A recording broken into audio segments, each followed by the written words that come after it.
Hey, how you doing? Roger from Less Jake. We're hanging out at the Moat House, and you're listening to Dying Scene Radio.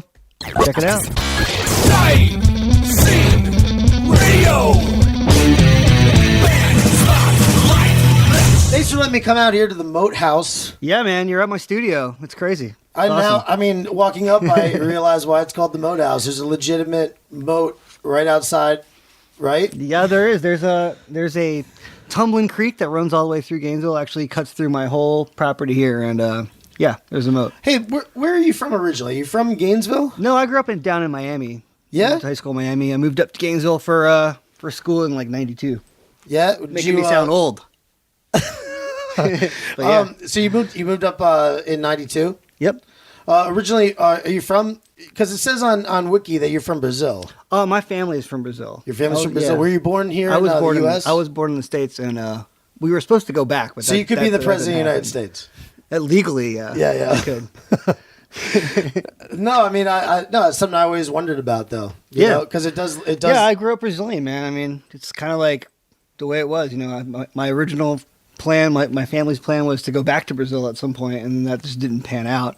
And then, so I grew up in Miami and speak Portuguese, and grew up eating Brazilian food and like having Brazilian holidays and all that. Like, can we move this a little bit? Yeah, sure. Just a little bit closer. Absolutely. But yeah, I think it's good. Cool. So you grew up Brazilian in Miami. Yep. A lot of Cubans and stuff like that. And then you moved up to. When did you start playing instrument? Well, I've been playing instruments for a really long time. Yeah, I was the kind of kid whose parents were like really encouraging. My mom was really encouraging with music, and I took piano lessons from the time I was like 9 or 10 years old for 4 years, and I played the viola in high school and all that. What the heck is the viola? The viola is kind of like a violin, but it's a little bit bigger and it's a little bit deeper tone. Okay, that's cool. Yeah. So that was your first stringed instrument right there?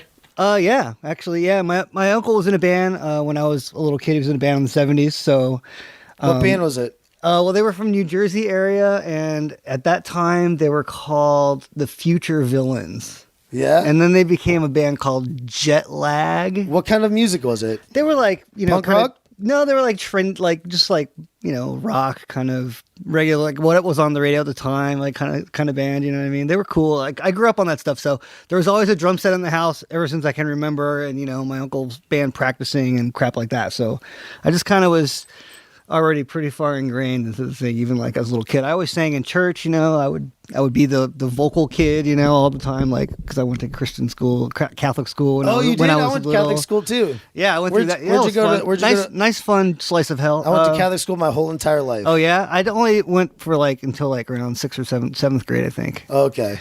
But yeah, it was. But I sang in church and all that. Yeah, I was a little kid, so I was always singing a lot and. Singing in Catholic church is different than singing in singing in a punk rock band, or a kind of church that you'd find out here, probably like an AME church or something like that. You got me, dude. I don't know, but it was just I was always around music, even I was a little kid. Yeah. And so you came out to Gainesville, and you guys. So that's where you met everybody. You met Vinny and you met Chris. Absolutely. Whatever. Yeah. Everybody was going to University of Florida. Yep, I was living in the dorms, and Chris had a roommate that I had met, and their other roommate I thought was cute at the time. So that's how I met Chris, is through some girl at some party or something. And and then I went to see Les and Jake, practice and stuff. Oh, really? Yeah, that's right, because you replaced the original. Yeah, they were like a three-piece bassist. Yeah, exactly. But you played on all of the Absolutely, records. Yeah. I mean, the band was not doing anything when I met them. There was no horns. There was a few handful of songs and stuff. But Vinny had his lyrical vision for things, and Chris is just has this that kind of personality that you can just instantly be like, that guy is relatable. It's those guys from the minute I met them, it was they're so what were they super doing? Playing cool. College parties and stuff? Yeah, they were. I think they had played 4 gigs or something before I started playing with them, or something like that. But it was a lot of revamping going on, Yeah, and I'd never played bass either. Yeah, that's right. You started off as guitar, and then you switched over to bass. That's true. Yeah, And that's good. What do you think the? I don't say I switched over. I just started playing You bass. just started I still playing play bass. a ton of guitar. Yeah, it's like yeah, But yeah, it's a weird. It was kind of weird because my sister played bass. Like I played guitar in high school, and I had my band in high school and all that. And my sister was like, "Well, I'm going to play bass," because she was also took piano and super musical and played the cello. That's like kind of like even bigger than a viola, the one that play like this. This since you don't know, right? But I asked that, yeah, like the and- cajon. I was like asking about, Yeah. you gotta ask about different instruments Yeah. or whatever. Anyway, So yeah, so she had the bass, and does she play was, right she was now the or bass anything? player. She No, just- she doesn't play actively. She's like busy with like real life and stuff. right? But yeah, but she's always been like she plays drums. She can play everything too. It's crazy. Really? Yeah. So I've Wow. always had a drum set. I don't know. I play everything. So when did all right? So you got into the band. You guys started playing. I'm trying to remember the exact time I seen Listen Jake first. I have no clue. I think the State Theater in St. Petersburg probably. When was like your first show there at the State Theater? Do you know what probably, year? That would be a little bit later, probably. We started gigging around Gainesville, and our first out of town shows were like in Daytona. We would play like that kind of like collegey scene there. And that was like late 92, 93. We started kind of spreading out a little bit. So we probably played some other really small shows before State Theater size stuff in Tampa. I don't have like the like date memory. Me neither. Like it's, I just remember- sometimes I I'm just remember jealous. a Some people blurb. are like, I don't. Yeah. oh, that one day. Oh, you mean January 31st? This band played and this band played. I don't really live life that way. It's weird. I don't really remember. There's like a those kind of scientific thing details. for that though. It's people that Oh, okay. experience a lot of stuff actually kick out a lot of memories, and then people that only have limited memories that they stay in the same town all their lives, stuff like that. They did can some remember science. stuff longer. You'll have people that you grew up with go, remember when we did that, and you'll be like, what, right? Yeah, Yeah. That's that. I think forgot it's just the part. name. It's part of like living in the moment and stuff like that too. Yeah, but anyway, I mean, I've always loved Listen Jake, though. I mean, thanks, man. since I was in high school or whatever. I remember taking a road trip over with all my friends from Catholic school over to Vero Beach, seeing you guys excellent. play. Yeah. Anyway, you guys are even playing the Warped Tour now, right? Coming up. Yeah, I mean, that was a big news, right? yeah, that's like the recent news. It's all like full circle kind of stuff for us, man. It's crazy. Is this like a renaissance of punk rock? Well, for the Warped Tour, I think definitely in a way. I mean, like the not like Listen. I'll throw you guys in Listen Jake, Pennywise, No Effects, like Rancid. You know what I'm saying? Like all those. That's like a total renaissance right now. I just feel like it's just blowing up a lot more now. Definitely like the wave is coming up. cool. you- I'm glad you feel that way. I'm a Do little you out think of the that? loop. I think. I mean, I guess you've because you've been part of it this whole time. So, right? I mean, yeah, man, it's been like just super steady. Like I mean, we just been like touring and making records like pretty steadily. I mean, I don't know, it's crazy. I man. kinda It's- got out It's of kind it. of crazy to be put in that category of like a band like Pennywise. Be like, well, you guys have been around like almost as long as Pennywise. We're like, what? Like that's crazy to think that for me to think that we've moved that far down already. You know what I mean? right? It's like it's crazy, man. It's Yeah, just life been is crazy, right? Because you believe that like you're in your 40s and stuff like that. I mean, let me ask you something. Have you ever lost like a parent? yet? No, you're it's grandparent. You're very lucky. Grandparent, yeah. Yeah. But, yeah, I was, But I you have get that. children, so you've Yeah, I have experienced kids, the new life and all this stuff. And yeah, man. I have a 4-year-old. It's like part of the journey, for me. I was like, well, what else is there to do? It's like I think having a kid is like one of those things that is like part of the life experience or whatever. So I've been digging on that too. hey, Super cool. Tell me about Jake. Whose dog was Jake? It was Vinny's parents' dog, actually. Sweet. Yeah. And then what was like the story? I heard a little bit of it. Well, Like, the official story is that like he would like practice drums and stuff, and Chris would come over and they would make noise and stuff, and it would upset the dog. So the parents would tell them to stop, and like the dog had his own spot on the couch, and stuff like that. They'd make steak for the dog. But it was like a joke though. Like you're less than Jake. Well, I don't think his parents literally said that. I think Vinny just came up with that on his own. Yeah. But yeah. And then, Jake has other meanings and stuff, so it's cool. It works. Does it? What other meanings? It's like 40s slang, like, like cool or... Really? Like, that's Jake with me. You never heard that before? No, I never heard Yeah, that. me neither. But it's true. It's out there. Yeah. Well, it's a good thing about dogs. I mean, I love dogs. So anything that has like a foundation or like the name might have came from a dog, that Yeah, just kind very of warms, universal. I get whatever. But all right, so Yeah, man. Fucking State Theater, man. That was like, we started playing there, that was like, whoa, this is kind of getting big, you know what I mean? hell yeah, I remember that. I mean, I remember crazy. being at a show at the State Theater, and it was some horn player's 21st birthday, and like you guys announced it or whatever. Cool. That horn player is now 42, I think. Yeah. Yep, absolutely. You guys haven't had that many lineup changes at all, as far as not really. It's just like in the beginning a little kinda, bit, yeah, just horn players. In the beginning But a it's little always bit, the foundation of Vinny, Chris, and you. yeah, and Buddy too. Buddy's been in the band just as long as I have, pretty much. And JR, who's the new guy, this is his 15th year, so it's like it's been this core band for 15 years. The five of us, and it really has sort of evolved into the five of us from that like before that like era. It's weird. How was it? You guys just got off like a little mini tour. You guys were doing like an anniversary or something. Yeah, like that? we were doing album shows. Doing. Yeah. It was cool because it was different. We were doing down 2 nights. Fort Lauderdale. Then you did like the State Theater, right? Yeah, we did the State Theater 2 nights. So we were doing like one album, Losing Streak one night, and then play some other songs, and then Hello Rockview the next night. And so it was cool to like do a tour where we were just hanging out in town for a couple days instead of like the jumping every day. It wasn't a tour bus. How do you tour. like that area, the St. Peter? That's where I'm from. It's cool, man. I mean, it's always been good. I love going out there, hang out, play shows. I mean, the work tour down there is awesome. It's a little crazy, but it's. What exactly I love that did you area. just, It's did you changed just come a lot. to? It's Did cleaned you up come a to lot. Gainesville and just stay here? Like I kind of did, man. I kind of feel like I got a little trapped here. Like what happened? So I mean, Gainesville has this. I mean, number one, I had a great job. So scenic. It was such a, aside from the occasional prison, it was a really nice ride over here. nice drive. It is going through what was it? Palatka? Palatka? Yeah. Oh, you came up like a weird back I came road? up a weird way because Okay, cool. To get off the highway? I just kinda That's took that. cool. I thought that you were cool for like later on in the day or whatever. It's all good. I get miscommunication, but so I took like a kind of a scenic route and Foresty, man. trying to appreciate Florida. Is there a lot of you do you kind of stayed here? Is there a lot of talent like in Florida? Number one.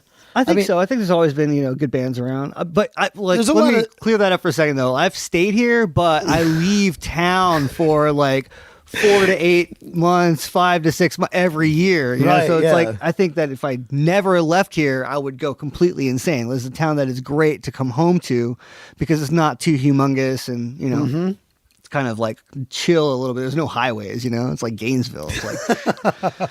But travel, we'll get to see all the But is it traffic more and all that. conducive for making music? It's good for music making, right? Because there's not. Because I mean, this is nice. I mean, this is definitely. Well, a way my off the spot is cut. definitely like a little How bit. long have you had the of its Moat own House? thing. I've had the Moat House for about 15 years. Yeah, Yeah. that's cool. And you just kept as an invest. You didn't? Did you? How did you end up like? Did you buy it for the purpose? Okay, so I'll tell you the story. When I was in college, right? Right, I was yeah. going to school at UF, and I was still, doing the band and getting that before it really got going and that kind of thing.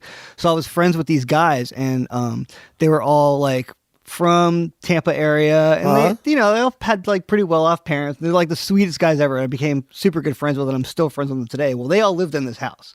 Their parents had bought this house for them, and they lived here while they went to college. So this was a house that like we came to, Chris and I, to like party, and like they would have like, this was all like mowed back, and they would have like backyard parties, and they had like a pool table in the basement. It was like, it wasn't a frat house. They weren't like fratty dudes. They were just cool dudes. I don't know. They weren't like, No, this is awesome. it was man. awesome. It was like a great house to hang out in, whatever. We got the moat and everything. So, and then they, right when they were sort of graduating was right around the correct time frame for us like getting signed to Capitol Records and actually being like, whoa, there's like actually a little bit of money that we're going to actually make, and that was back in the major label days still, where there was the big contract that you didn't really realize it was a giant credit card and you were going to pay it back for the rest of your life. You know what I mean? But, we made a little bit of money, and I was able to buy the Moat House. I was able to put the money down and get it. So Hell yeah! What an awesome investment it was. It was. hell yeah, man. And Here it it is. is. And thanks to my mom for helping with that. Absolutely. I bought my first house in here in In Gainesville? In Gainesville, yeah. Sweet. I I went to University of Florida. I majored in English, and I worked at Hogan's Heroes. Oh yeah, I loved Hogan's Heroes. I worked at. Lived on. There's two of them now. Archer You know that, Road. right? Huh? There's two of them. There's two of them. There Yeah. was one in Tampa too. Really? I don't know if it's still there. The one out on Walt, the 13th, guy who man. owns it? That place is all. I used to go there all the time. That's That the one place I is worked at. awesome. That's awesome. And I lived in a house like right in walking distance to it. But anyway, my grandfather passed away when I was in college, and then my mom was an only child, so we sold his house up in Connecticut and then split it 3 ways between me and my brother and my mom. Basically got $100,000, like 20 Sweet. something, and then I bought that That house. was probably there. smart. It was awesome during college though, because it was 4 bedrooms, pool in the back. Nice. You know. Yeah, that's awesome. It's great to have a good spot in a town like this too. You know, like. Because you, So, yeah, you man. have your own room or whatever. Like nobody's gonna like fuck with you or whatever, you know, right? Yeah, I don't know. I don't know what You'd it be is more about having a house. inconspicuous I've just always been in Gainesville? Yeah, it's apartment living. We did that for a long time. You know, I shared a room with Chris for a long time. You know, I lived with girlfriends in apartments and just those houses that are like split. You know, or there's like this bunch here and this bunch here. And I don't know, there's something about having some quiet in your own space, especially for like, being able to create and just, I don't know, just chill. Tell me about it, man. I'm part of like a t-shirt startup right now. That's why I moved down here. And we're basically gonna get bunk beds. Let's just put it that way. All right. I got bunk beds. It's all good. It's in an apartment, so.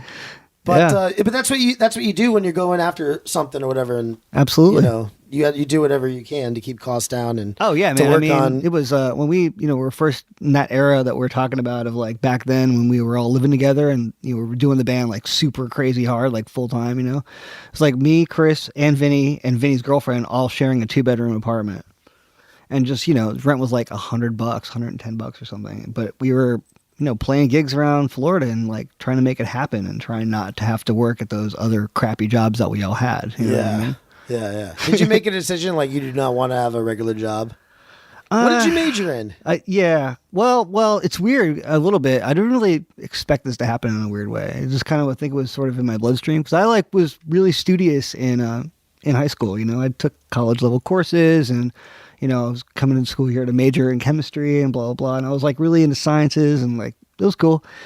But the music thing and the like going out thing and the seeing bands thing and then playing in a band, it just like, it happened like moving to Gainesville, it like happened pretty snowbally. I mean, yeah, I'd played in a band in high school, but I didn't really think that, something So it was going to roll it around really that it was just- like, it really really- was going to like be like, okay, so we have a record deal, so I'm going to drop out of college. You know what I mean? Yeah. Like it was, my mom was pissed, like it was a weird time in my life, but it was just kind of like, all right, we're going to really go for it. How does that feel? Like some people, But we didn't want to be like the move to LA thing, like there was something about having our own grounds and being a bit grounded by the thing. So like a lot of things, so that's why you we ended stayed a up little- staying in I think so, man. I Gainesville think, or Florida. The just other guys keep are ourselves they're grounded to our not, they're thing. not in Gainesville. They're like Tampa, right, or something. Or some of Vinny's them? in Gainesville and Buddy's in Gainesville. So Really? the three of us, the three of us still live in Gainesville. I mean, God, Buddy that is so lives crazy. Buddy lives 2 miles from here, and and Vinny lives right by. The kids who went Yeah. to the college town and never moved away, but then they blew up and started less than Jake, so it's all good. And a little bit, yeah. It's definitely all good. but it's a definitely way all good. of never growing up. It's kind of like Lemmy, who just passed or whatever and stuff, like how he lived kind of. Never. I just watched the documentary last night or whatever again, and it's just so it's fresh in my mind. But just like he never grew up, and it's that same kind of thing. It's just live life, I guess, like you were saying, and not. Yeah, I don't know. It's like I said, it's kind of crazy to think that almost 25 years of playing together has gone by. It's hard to process that because it's so many like crazy events one after the other, and tours kind of blend together. And But a lot of people try really hard and past the age that you started having success. They try. Maybe they have success later on, but you had it right off the bat. So yeah, it was like the perfect timing, to some degree. Like that kind of music was kind of getting picked up by labels at the time, and and we were connecting with fans at the time, and the bands that we were fans of were kind of like doing the same thing that we were doing. It was weird. It was like it felt like being part of like some kind of little mini eruption of a scene or something. Has that all stopped now? I don't think so. I think it's like a lot of the core fans from back in the day, like definitely are a big part of supporting us and like keeping the thing going. But you know, there's definitely young kids that find out about our band and Tour. check it out. You guys are gonna play things all like these that. new Like kids. you can like notice it. You're like, oh, there's younger kids there, and then you know you'll see them at shows and you'll kind of like notice it on your medias and stuff like that. It's the world's changed, man. It's a weird thing, you know. It's a lot different. So here at the Moat House, you run a record studio, right? I like record studio. That would be. I should have a record studio. A recording studio. Sorry. Yeah. I mean, you know, recording studio. Yeah, totally. Yeah, I mean, been recording stuff, you know, for a long time. How'd you get into that? Like, well, I had a 4-track when I was, you know, in high school. You know, my mom got me the 4-track, and I was like, for my 16th birthday, that's what I got. You know, and I played guitar a lot. You know, make my own little songs. Mm-hmm. And then when let's see, so I always had that kind of crap and gear like that. And then when we signed to Capitol, in the recording budget, there was an outrageous number for demo recording. I think it was like $8,000. It said $8,000 to pay some studio in town to just get a rough recording of the songs that we have. And I was like, fuck that, dude. I'm buying some gear. So we took that $8,000. I bought we bought some stuff. I bought a little board, bought a couple of ADATs, basic stuff. And that was in my bedroom, in my second apartment. It was like my bed, which was a pull-out couch and mixing console. So this is before you even acquired the Moat House. Yeah, this is way before. This is when I was apartment demoing, and you know, when we were writing Hello Rockview back in that time. So that was my first, you know, real board. It was a Mackie. And man, I got to tell you, I spent a lot of time on that thing. I really did. Yeah. I really dug in a lot, and I recorded friends and my own crap, and I ran cables to the hallway to my roommate's room, you know, all that kind of stuff, and like really dug in with that. And then after that, you know, it's really like learning from all the cool dudes that we got to work with, man. And we recorded with awesome guys, you know. Mm-hmm. We were really fortunate as a band to like go record with Green Day's producer and go and here's his engineer. You know, this is the guy. This is what he does. And I was always like the guy with the notepad and like hanging out. I would never like leave the control room and kind of just notice the process and the technique, and also the philosophy behind it, the vibe interaction that's going on that contributes to what comes out of the speakers. You know, that the social aspect of recording gets left out of the equation sometimes. It's like not just about what the microphone or the mic pre is or anything like that. Everything's got to like, the feeling's got to be there. It comes out on the tape somehow, I think. Have you ever worked with John Anello? No. Do you know who he is? I don't think so. Oh, okay. He's a good. He works with Dinosaur Jr. and stuff like cool. that. I interviewed him one time. That's why I was awesome. just wondering if you ever. I'm bad with names. I probably know the records, but don't know the names. And some people are like, they read the back and they're like, "Ooh, who is that guy?" I'm like, that just sounds awesome. I don't need to know who that is. No, like I interviewed him at his like studio, whatever, in like That's Brooklyn awesome. or something, like right at the analog table. You know, Sweet. I had like a bunch of history and stuff. He was telling me, I can't recall it right now, but anyway, you know. Yeah. Well, it's same just kind of thing, man. Yeah, just, you know, learned from those dudes and just started, you know, recording bands. And then, you know, once I started Rehasher and started doing my own stuff, that was like another way to like really dig in and like experiment a little bit and learn some techniques. Going and blah, back blah, to blah. the Capitol, the contract, you were going through it, right? Did you go through and see some other stuff that they were overcharging for that you could do on your own? Probably. I mean, there was definitely, you know, in that era of the band, we were definitely like redirecting things and being like, well, you shouldn't spend this money on this. You should pick these magazines and stuff like that, and trying to redirect things and balance it out with like stuff that we knew would, you know, be more to our fan base and like the culture of whatever was going on. A little bit of that going on.